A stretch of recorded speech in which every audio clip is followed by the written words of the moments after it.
Hola. Eh, esta semana he estado aprendiendo más de este tema y entonces quiero hacer unas correcciones, bueno, y entrar en más detalles de una parte en la cual me equivoqué, que tiene que ver con, la semana pasada yo dije que, que fue Galileo quien hizo ver que hay otras estrellas aparte del Sol con el telescopio. Eso es erróneo. Él lo que mostró es que había lunas alrededor de Júpiter y entonces que no todo necesariamente, no todos los cuerpos celestes daban vueltas alrededor del Sol. Y también dije, así muy rápidamente, Edwin Hubble descubrió que hay otras galaxias aparte de la Vía Láctea. Y eso tampoco es exacto. Entonces ahora voy a mostrarles más detalles de estas dos cosas, en particular de los segundos. Y bueno, la idea de que las estrellas son otros soles. Bueno, hay que distinguir entre, hay unos que sugieren la idea y luego, pero no es aceptada, y luego cuando es finalmente aceptada por la comunidad científica, ¿no? Entonces, bueno, en la antigua Grecia, Anaxágoras ya había sugerido que las estrellas son otros soles, que parece que es más adecuado decirlo de esa manera a decir que el sol es una estrella, o sea, eh, eh, bueno, aunque es equivalente, ¿no? Ahora, Giordano Bruno, él lo publicó en un libro y bueno, a él lo juzgaron por hereje y creo que hasta lo mataron, es una historia muy triste. Pero en su libro él propuso que el universo era infinito y que las estrellas eran otros soles. Pero eso no fue aceptado. Fue realmente en el siglo XIX que el que convenció a los astrónomos fue Bessel, que él usando paralaje, una técnica que hemos mencionado en clases previas, él calculó la distancia a esta estrella llamada 61 Cygni, midiendo o sea, viéndola en enero y en julio y conociendo la distancia de la Tierra al Sol y usando trigonometría, averiguó que era muchísimo más lejos. Y entonces, bueno, eso fue lo que hizo que se dieran cuenta que había otros sistemas solares. Y entonces se convencieron de que el sistema solar no lo es todo y que es muchísimo, el universo es muchísimo más grande de lo que se pensaba, midiendo las distancias, ¿no? Ahora, bueno, realmente aquí tengo que mencionar que me falta, ahora que me doy cuenta, me falta, en cuanto a la idea de que hay otras galaxias aparte de la Vía Láctea, eso parece que lo sugirió el filósofo Kant y luego otros. O sea, esa idea había sido sugerida, pero era así como una conjetura, ¿ok? Pero ahora, en esto que estaba aprendiendo, me he dado cuenta que hay un invento del siglo XIX que no fue un invento hecho para la astronomía, fue un invento que se usó para muchísimas cosas, pero un invento que revolucionó la astronomía. A ver si adivinan cuál fue.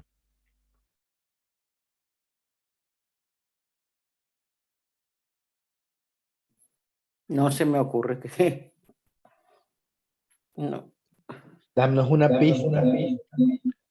Bueno, ¿qué hacen los astrónomos? Ellos ven las estrellas, ¿no? Ah, bueno, el telescopio. No, el telescopio fue mucho antes, fue Ah, siglos antes. Y, y bueno, Galileo fue el primero que usó el telescopio. Él no inventó el telescopio, eso fue inventado, no me acuerdo por quién. Pero Galileo lo que hizo fue apuntar el telescopio a las estrellas y de hecho mejoró el telescopio. Y todo. Pero tiene que ver con la luz. O sea, los astrónomos estudian mucho la luz que viene de las estrellas y de los cuerpos celestes, ¿no? Y un invento que tiene que ver con la luz. un invento que tiene que ver con la luz, el El, fuego. el cine. No, no, en el siglo XIX. Ah, eh, luz en el O sea, siglo estamos hablando de años 1800, Claro, 1800. pero podría ser a finales de 1800. ¿Los Lumière cuando inventaron lo del cine? No, no. Bueno, pero el antes ahora, bombillo, ¿tú crees que el cine lo usan en astronomía? Pero antes del cine que vino, la lámpara, relacionado con el cine. la electricidad. La Ah, cámara, con el cine. la fotografía, la cámara de La fotografía. fotografía, sí. Ah, ok. Porque claro, antes alguien miraba por un telescopio Y lo que Y tenían que ya. hacer era dibujar Wow. lo que veían. Cierto. O sea, de hecho, dicen Galileo era muy bueno dibujando. O sea, él dibujó. Claro, porque no De, había de- otra forma, no de había hecho, otra forma de plasmar lo que él veía. de hecho, aquí está, fíjense. Aquí lo tenía. Él está mostrando Ajá, unos dibujos suyos. claro. Y él dibujó las lunas de Júpiter, etcétera, ¿no? Entonces, pero imagínense lo que ocurrió una vez que llegó la fotografía. Y esta, dice, Claro. es la primera, la llaman astrofotografía, creo, es de la luna, ¿no? Y bueno, se ve algo viejísimo. Pero que Ahora, hacían fotos a través del telescopio. es que no es que hacen. Eso, o sea, eso es desde ese entonces eso es lo que se hace. Vale, pero en Ok. este, me refiero Claro, claro. primitivamente sería, ponías la cámara de fotos y delante el telescopio, ¿no? Sí, sí. Y luego Ahora fueron estará todo mejorando. integrado y No, bueno, será, ahora no, ya lo integraron poco en en ese mismo siglo.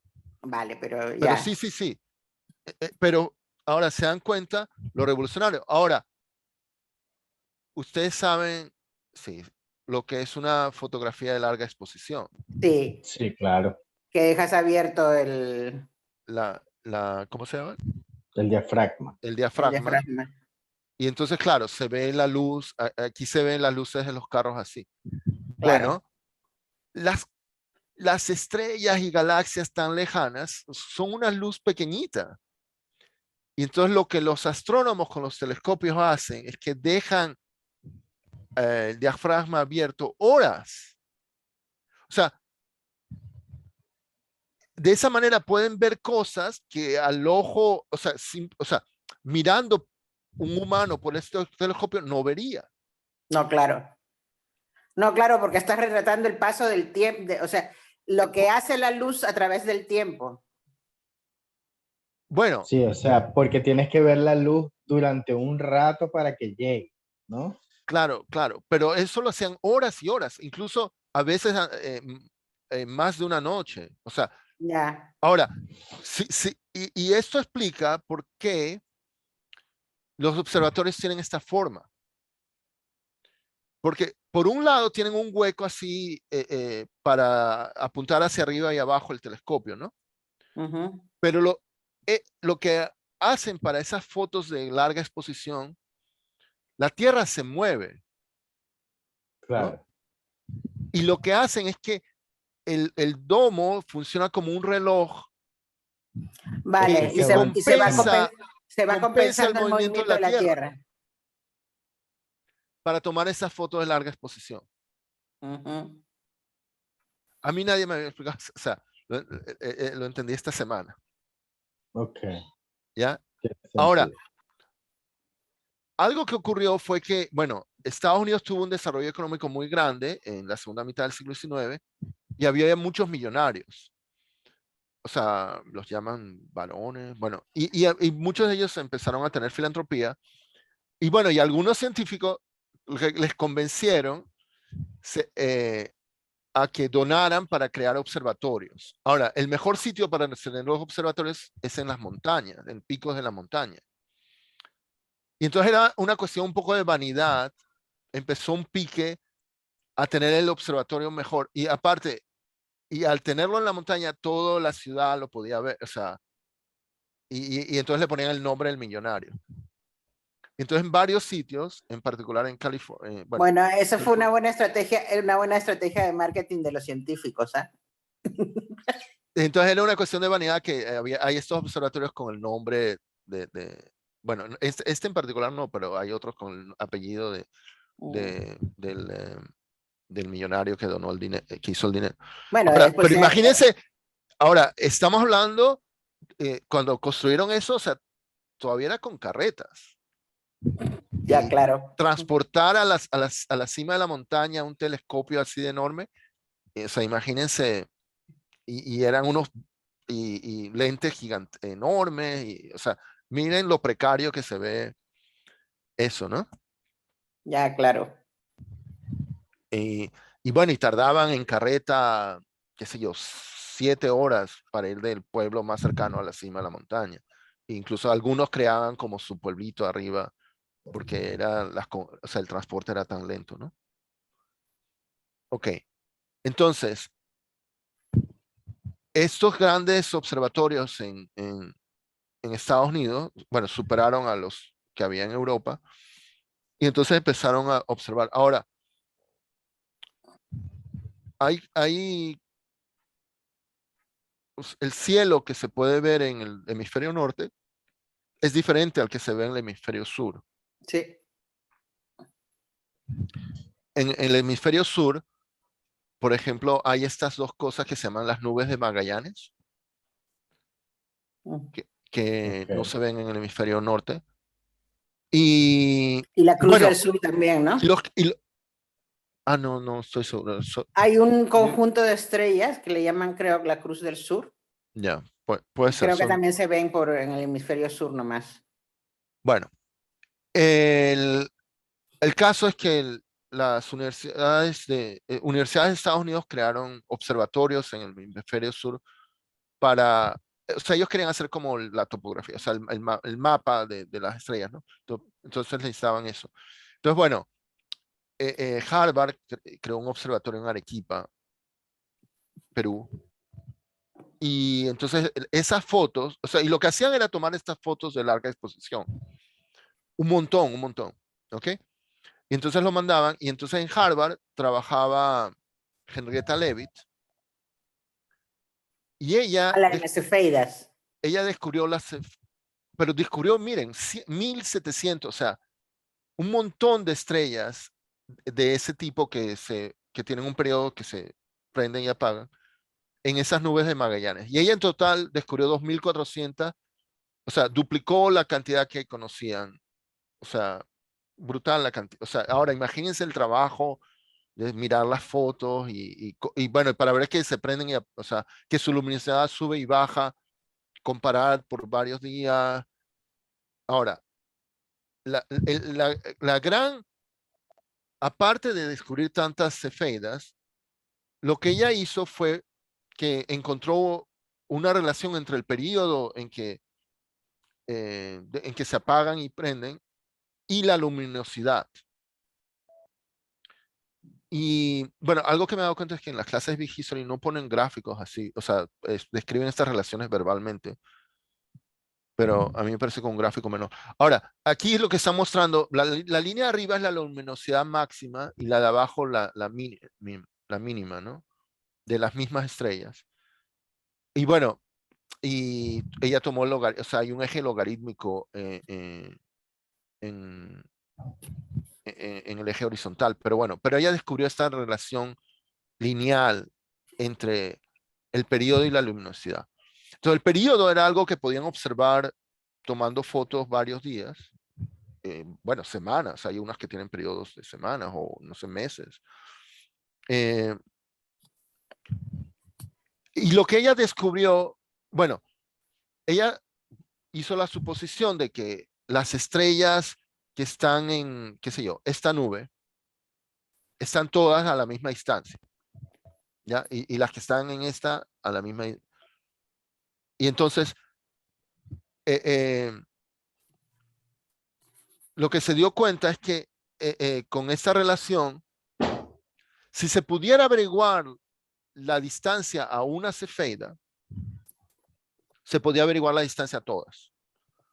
Porque si conoces la distancia y puedes observar la luminosidad, entonces es como una regla de tres, calcular la distancia a las demás dada esta relación. Porque el periodo es algo que pueden observar fácilmente. Y dada esta relación pueden deducir la luminosidad. Y entonces ella obtuvo que había una regla de tres, pero ella no conocía la distancia a una cefeida particular. Eso lo hicieron otros, ahora no me acuerdo el nombre. Bueno, esto lo preparé muy rápido.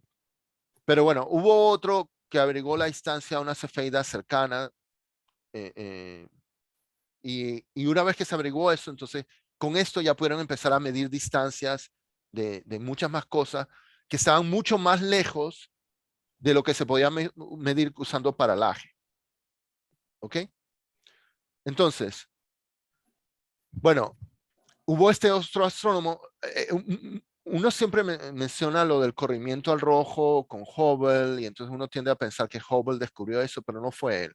Fue este otro astrónomo, Slipher, y de hecho el primer corrimiento que él descubrió fue al azul. Y en ese entonces lo llamaban nebulosa, no lo llamaban galaxia. Ese nombre galaxia vino mucho después. Y él notó que Andrómeda se acerca a la Tierra porque está corrido al azul. Pero él notó que otras nebulosas tienen corrimiento al rojo y se están alejando. ¿Ok? Y eso fue una gran novedad. El corrimiento al rojo es que la frecuencia disminuye, ¿no? Bueno, tiene que ver con la espectrografía, un tema del cual hablaremos más adelante. Vale. Sí, Dadas pero se las había partículas, mencionado, ¿no? sí. O sea, las rayas negras que identifican los elementos químicos que están allí, en lugar de aparecer en donde aparecen cuando haces el análisis acá de esos elementos, cuando haces la espectrografía de esos elementos, aparecen movidas. Más adelante tengo un diagrama de Hubble, ¿ok? Vale. Bueno, pero el asunto es que si van al azul se están acercando y si se corren al rojo se están alejando. Se están alejando. Y él descubrió que la gran mayoría se está alejando. Bueno, Andrómeda es una excepción que se está acercando. Pero ellos no sabían que eran estas nebulosas. ¿Ok? Ahora, usando las cefeidas, este otro calculó el tamaño de la Vía Láctea, o sea, usando cefeidas en su sitio, y él fue el que descubrió que el Sol no está en el centro de la Vía Láctea. Y que la Vía Láctea es muchísimo más grande de lo que pensaba. Ah, vale. Eso no queda muy claro con la frase, ¿eh? El Sol no está en el centro y es mucho más de lo que se pensaba. Esa frase, y es mucho más de lo que se pensaba que el Sol.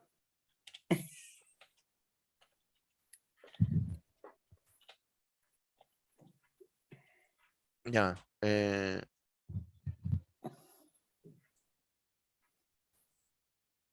Perdón, yo estoy grabando todo esto.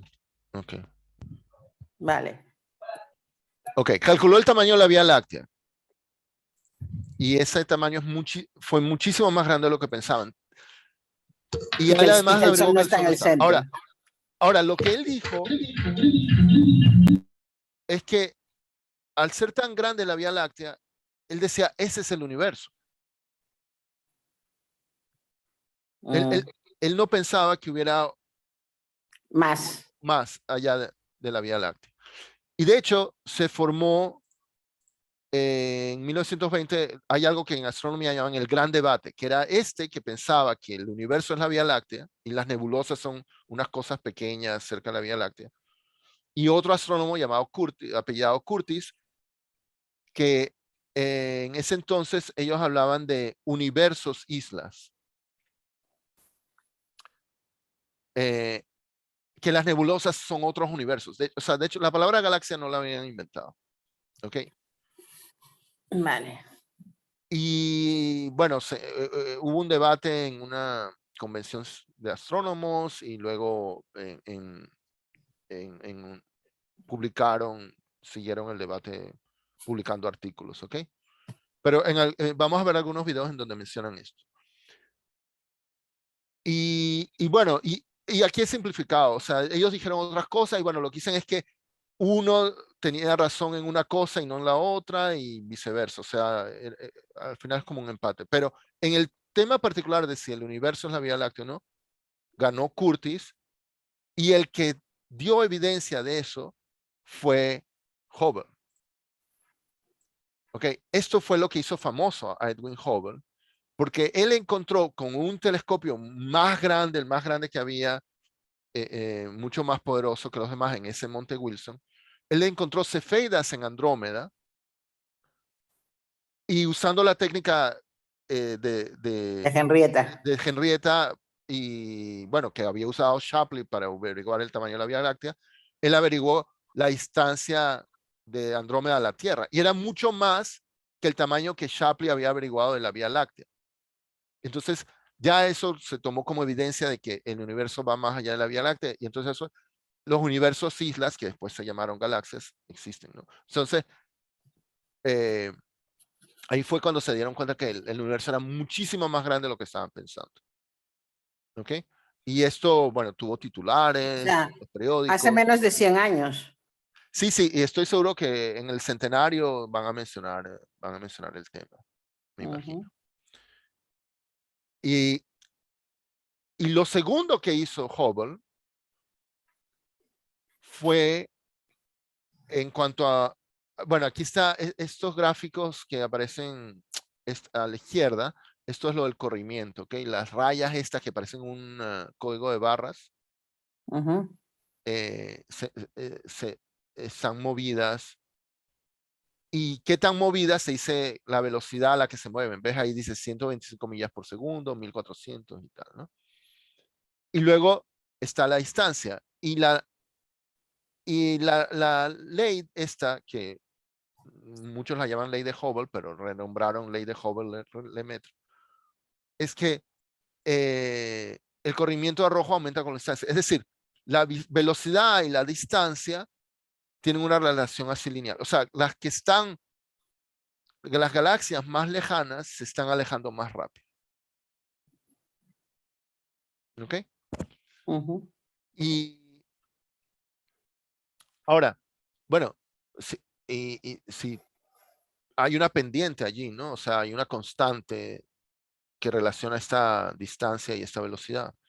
Y algo que ha pasado recientemente, esto es muy reciente, es que el valor de esa constante tienen distintos métodos para calcularla y les da resultados diferentes.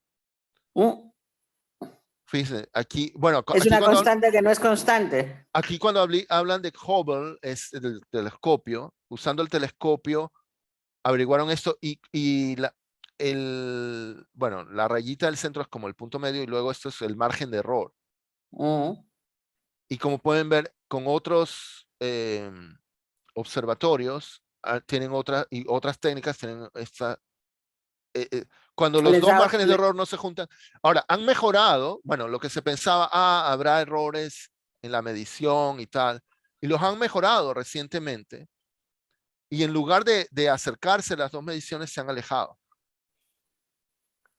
Aquí arriba pueden ver, o sea, bueno, esto es un montón de mediciones, miren, esto es 2017, 2020, pero bueno, el caso es que ven aquí la rayita, la barra, la columna Rosa. rosa y la columna celeste. Bueno, aquí hay mediciones de 2020, incluso la de más arriba creo 2021, y pueden ver que están aquí. Y en cambio estas otras están acá. Y a eso lo llaman la nueva crisis de la cosmología, Mm. que es un problema. Y el hecho de que han medido esto con la misma, bueno, esto es con cefeidas, ¿no? Lo han medido varias veces con esa técnica y coincide. Los que usan esa técnica coinciden. Y los que usan la otra técnica coinciden entre sí, pero no coinciden con el otro. Entonces, bueno, hay algunos videos que voy a mostrar que hablan de esta nueva crisis cosmológica.